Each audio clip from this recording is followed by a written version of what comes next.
Yesterday, Attorney General William Barr reportedly overruled the recommendations of his own DOJ Civil Rights Division, deciding not to prosecute the New York police officer who was responsible, or at least was around during the apprehension of Eric Garner, an unarmed 43-year-old black man. As you may remember, the grand jury failed to indict that officer, who can be seen here with his arms around Garner as he repeatedly gasped, "I can't breathe," over and over shortly before he died.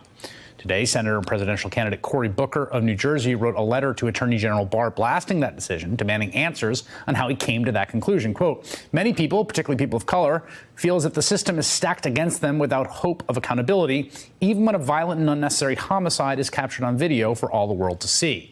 The public deserves to know how you reached such a stunning conclusion." And joining me now is Senator Cory Booker, Democrat from New Jersey and 2020 presidential candidate. Senator, is there anything that the Attorney General could say or any paper trail he could show you that would convince you the decision was just or made in good faith? I think clearly the challenge we have, and I found this when I had conversations with Barr, when he didn't even seem to understand how implicit racial bias is deep within our system, didn't seem to have an agenda to try to address the profound, what we know, statistically know and are clear, which are problems when it comes to race and policing. And so we know in this nation that we capture occasionally these incidents, horrific incidences on tape.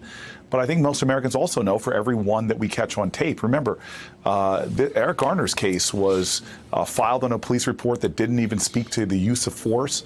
This would have gone unnoticed if it wasn't for the next day someone actually pulling out a videotape for. So for every Eric Garner or every name that we know, there are thousands of others that we don't, because we don't have a system yet that holds police officers to accountability. And we definitely don't have a DOJ or an attorney general who sees that there's even a problem with the kind of violence and lack of accountability that we often find in policing.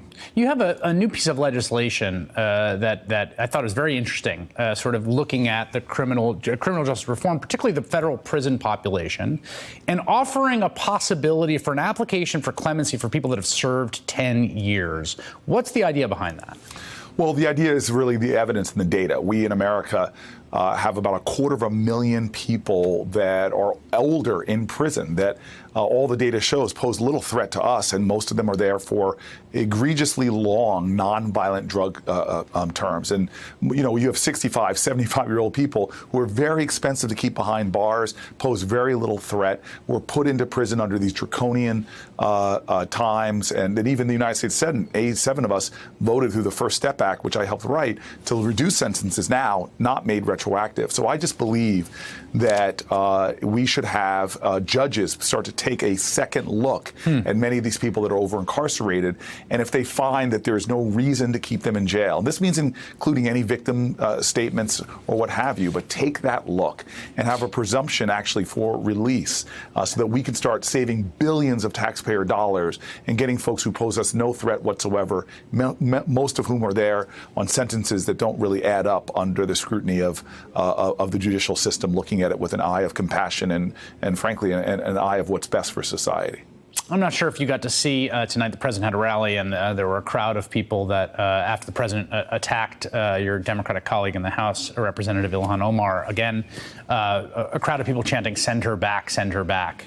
And as someone who wants to be the nominee to run against that individual who will be having those kinds of rallies, what's your reaction to hearing that, to seeing that?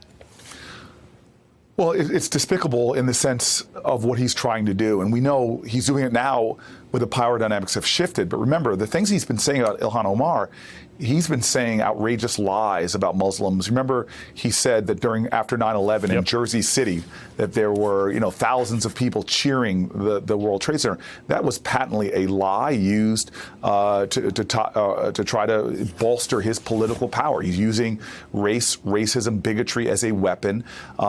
He's preying upon fears. He's preying upon bigotry to try to propel himself forward. But now he's in the most powerful position in the land. And this kind of politics sadly, we've seen before. We had an entire political party called the Know Nothings that rose up using the same rhetoric we hear from Donald Trump now, but then they were against Irish and German immigrants.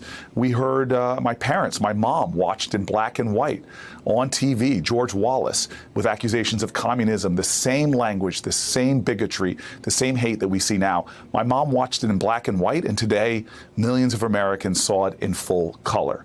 And so I know there are a lot of policy issues to discuss, but to me, this is an issue of values, and it's a referendum in our country. And it's not a referendum on one guy in one office. Really, it's a referendum on who we are and who we're going to be to each other. And this is a choice we've got to make in this country. Are we going to find common ground and common cause, or are we going to allow somebody to rip us apart using the vicious knife of racism, bigotry to cut at the fabric of this country? You know, you're a U.S. senator, and so you represent millions of people in the United States Senate, and they run the gamut in their political views. Some of them like you, some of them hate you, some of them are in between.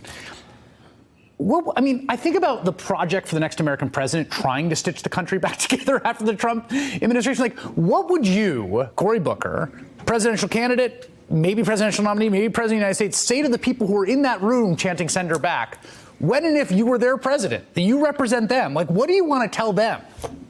Well, I want you to know right now that one of the main reasons I'm running in this election, before even Donald Trump's rallies, because I believe we are a nation that is more and more falling into tribalism, where we hate each other. We have more animosity towards each other than we do to a lot of our foreign adversaries, and that many people are beginning to believe that the lines that divide us are stronger than the ties that bind us. And Lincoln said this a long time ago: a house divided cannot stand. And so I feel the sense of purpose of my life. Heck, years ago I wrote a book called United. That one of my purposes is to see if we can create a new American majority in this country, not a new American political majority. I'm not talking about Democrats. I'm talking about the kind of majority that it needed to defeat Jim Crow, to unite this country, to do big things. 50th anniversary of putting someone on the moon, because we could create American majorities that could move us ahead of all humanity.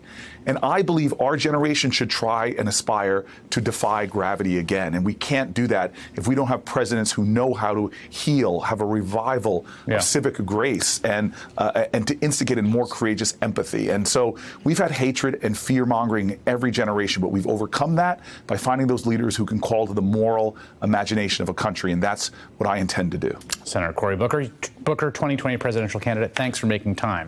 Thank you. Hey there, I'm Chris Hayes from MSNBC. Thanks for watching MSNBC on YouTube. If you want to keep up to date with the videos we're putting out, you can click subscribe just below me, or click over on this list to see lots of other great videos.